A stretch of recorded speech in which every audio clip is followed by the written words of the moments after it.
대한민국 방방곡곡 활기찬 아침을 엽니다. 우리 주변 생생한 현장을 가득 담아 네트워크 매거진 지금 시작합니다. 매년 여름이면 찾아오는 불청객 적조가 올해도 어김없이 예고됐습니다. 바닷물의 온도가 높아져 적조가 생길 가능성은 더 커졌는데요.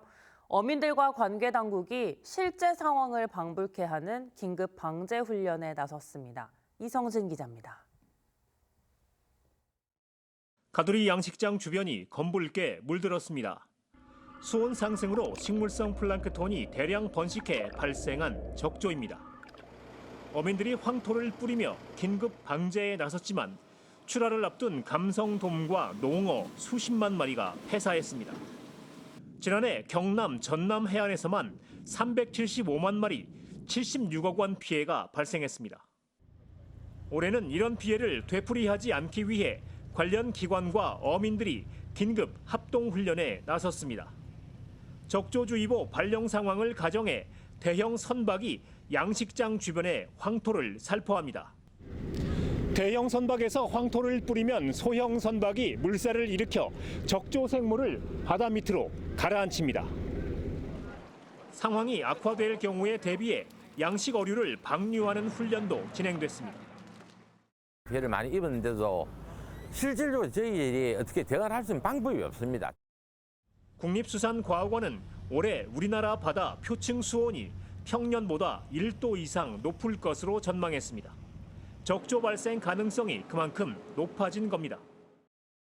이제 어류 호흡을 힘들게 하고 그래서 이제 질식하게 되는데 고수온 발생 시에도 마찬가지로 어류들이 호흡이 어려워지면서 해양수산부는 어류 폐사 전 조기 방류와 출하를 권고하고 폐업 양식장 지원을 위한 양식산업발전법 개정안도 발의할 계획입니다. TV조선 이성진입니다. 6.25 전쟁 당시 죽음의 문턱에서 피난민 14,000명을 살려낸 흥남 철수작전 다들 기억하실 겁니다.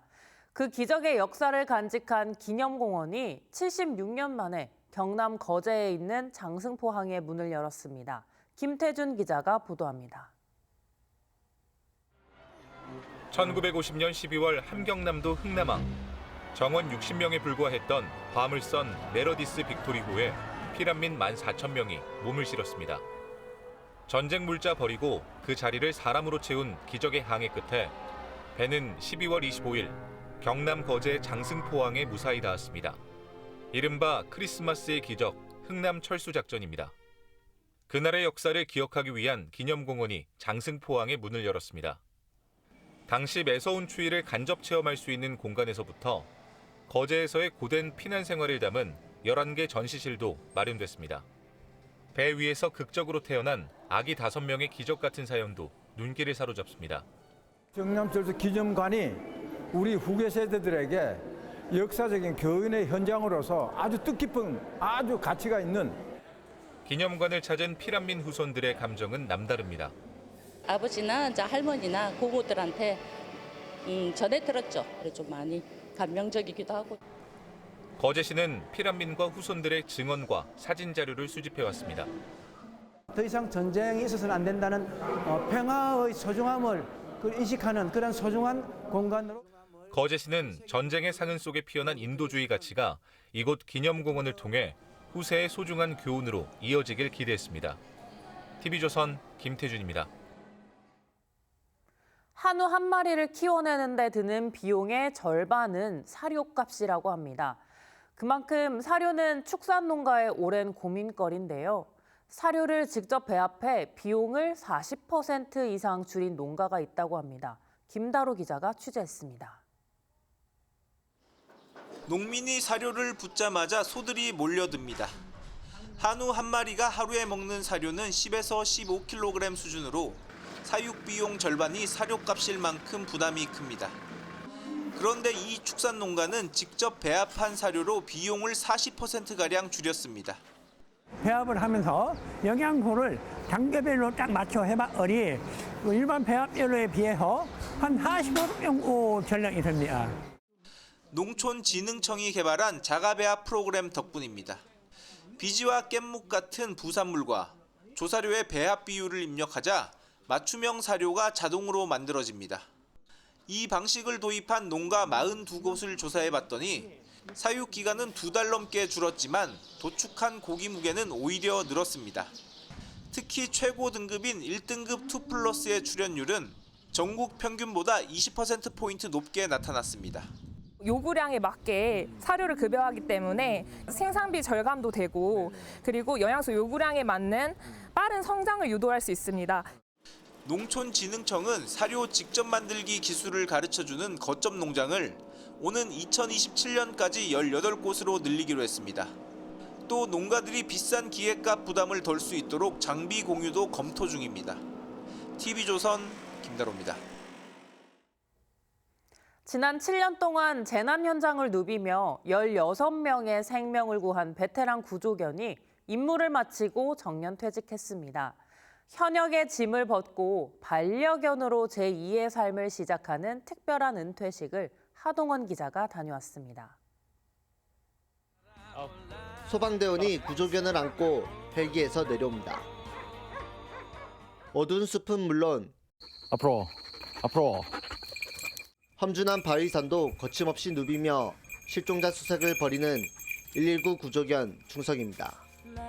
지능과 체력이 뛰어난 벨지안 마리노이즈 품종으로 지난 7년간 280여 현장에서 16명의 생명을 구했습니다. 충성이 목에 달린 방울 소리가 먼저 들렸었고요. 진짜 생명의 위협에서 살아났다. 전국 구조견 대회 2관왕까지 차지했던 명견이지만 어느덧 11살이 돼 현장을 떠나게 됐습니다. 동료 소방관들은 꽃 목걸이를 걸어주며 작별 인사를 나눴습니다. 많이 슬프고 조금 더 같이 하고 싶은데 이제 구조견이 아닌 반려견으로 이제 여생을 살았으면 좋겠습니다. 구조견 임무를 마친 충성이는 새 가족과 함께 후반생을 시작합니다. 충북 청주시의 한 전원주택에서 다른 구조견과 함께 노후를 보낼 예정입니다. 나한테는 제2의 자식이에요. 우리 충성이가 그동안에 사람들한테 많은 희생을 했잖아요. 그 보답을 해줘야죠.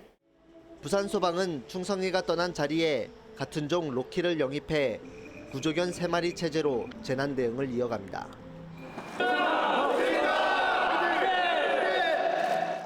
TV조선 하동훈입니다. 세계 최대 규모의 로봇 대회가 인천에서 개막했습니다. 다양한 종목 중에 로봇 축구 경기가 역시 가장 인기를 끌었는데요. 그 박진감 넘치는 현장을 강석 기자가 소개합니다. 공을 차지하기 위해 달려드는 선수들, 사람이 아닌 로봇들입니다. 넘어지면 스스로 일어나고 골대 앞에선 강한 왼발 슛으로 골망을 흔듭니다. 로봇 얼굴에 설치된 카메라가 주변 상황을 인식하면서 경기를 띱니다. To ensure that the planning done in the game is complex enough so that the other teams is not able to anticipate what our robot next decision is. 건조기에서 빨래를 꺼내고 반팔 티셔츠도 척척 접어냅니다. 가사 노동을 돕는 로봇인데 지난해 이 분야에서 우승한 부산대팀은 대회 2연패를 노립니다. 그리고 저희 로봇이 보시면 양팔을 쓰고 있는데요. 그래서 저희가 한 번에 물체 2개를 옮긴다든지 하는 부분이 다른 로봇과 차이라고 생각합니다. 세계 최대 AI 로봇 대회가 인천에서 열렸습니다. 45개국 3,000명의 연구진이 참가해 로봇 축구와 가정 서비스 등 5개 분야에서 실력을 겨룹니다. 인천시는 이번 대회를 계기로 로봇 AI 산업 거점으로 도약하겠다는 계획입니다. 우리나라에서는 처음 인천에서 열립니다. 이번 대회가 인천을 글로벌 로봇 도시로 이름을 알리는 좋은 기회라고 생각합니다. 오는 6일까지 송도 컨벤시아에서 열리는 대회는 일반인도 무료로 관람할 수 있습니다. TV조선 강석입니다. 중국 관광객 1,500여 명을 태운 크루즈선이 충남 서산 앞바다에 닻을 내렸습니다. 항해를 잠시 멈추고 지역 관광에 나선 건데요. 국제 크루즈선이 서산을 기항지로 택한 건 이번이 처음입니다. 구자형 기자입니다. 대형 크루즈선이 충남 서산 앞바다로 들어옵니다. 중국 텐진에서 관광객 1,500여 명을 태우고 온 10만 톤급 국제 크루즈선 BGO호입니다. 입항을 축하하는 환영 행사에 내리는 탑승객도 맞이하는 이들도 웃음꽃이 번집니다.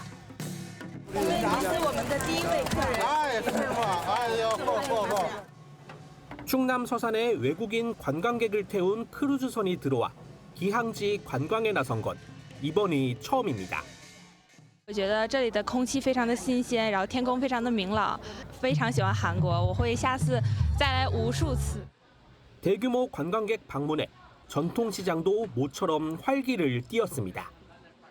서산시는 지역 점포 110곳에 중국인 전용 간편결제 시스템을 도입해 쇼핑 편의를 높였습니다.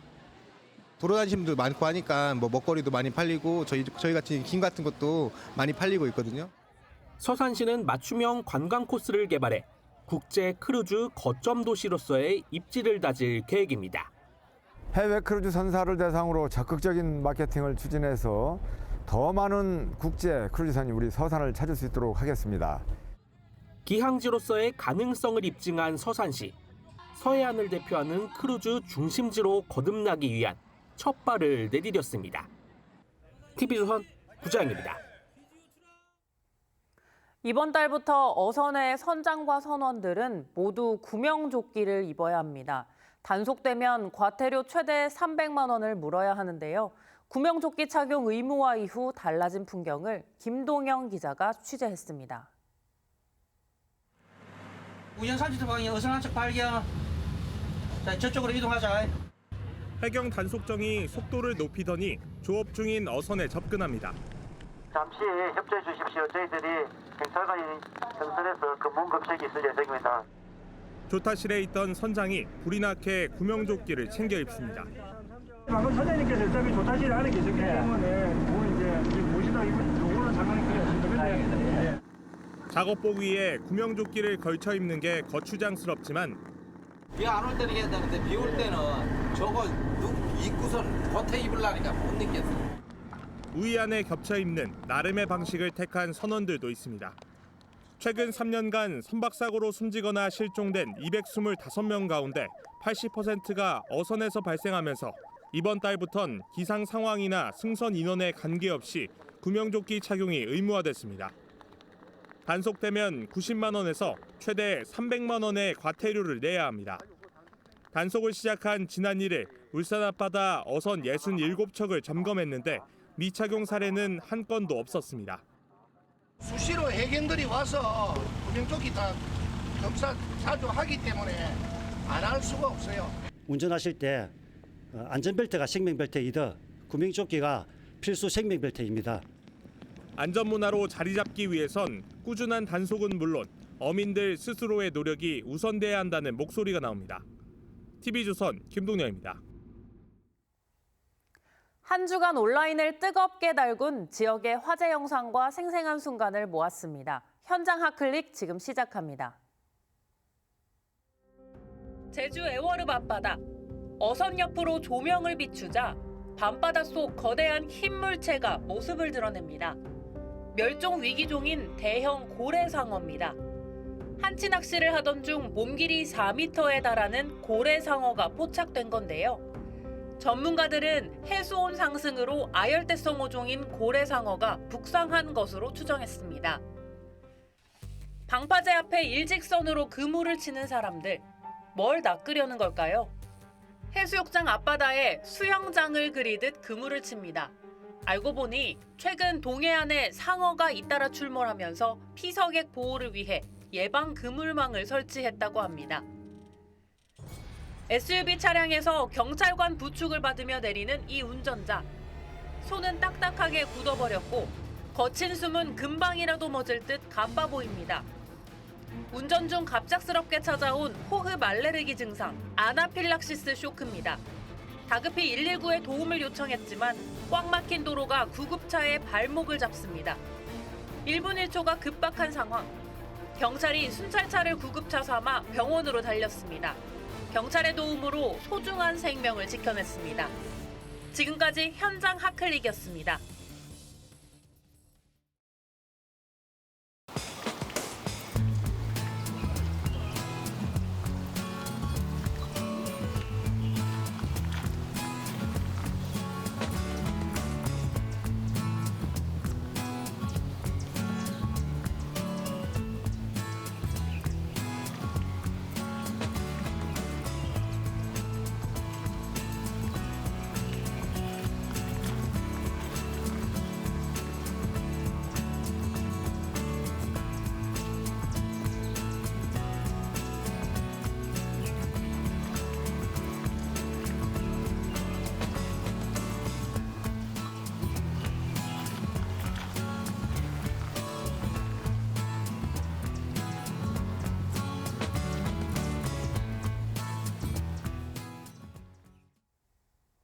오늘 준비한 소식은 여기까지입니다. 더 생생한 현장 소식으로 찾아뵙겠습니다.